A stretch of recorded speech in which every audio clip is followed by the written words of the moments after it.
हाँ तो दोस्तों देख सकते हो कि बर्फी कबाब, चीज रोल, हंगामा रोल इधर बना दिया गया है। इधर आप देख सकते हो कि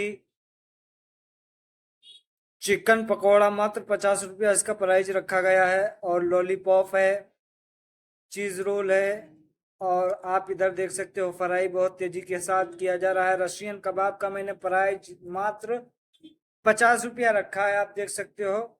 और बहुत पॉपुलर चिकन रशियन कबाब है। न्यू स्टार केटरर्स में लोग अपना प्यार दुलार ज्यादा दे रहे हैं, और पेवर चिकन रशियन कबाब यहाँ पर उपलब्ध है। और इधर हमारे बादशाह भाई याकूब भाई मसाला मारते हुए इधर दालचा रेडी कर दिया गया है, और इधर बिरयानी के लिए बहुत तेजी के साथ काम चल रहा है। और इधर मटन के लिए ऑर्डर पर आया था, उसको भी बहुत तेजी के साथ साफ सफाई करते हुए आप देख सकते हो। और तत्काल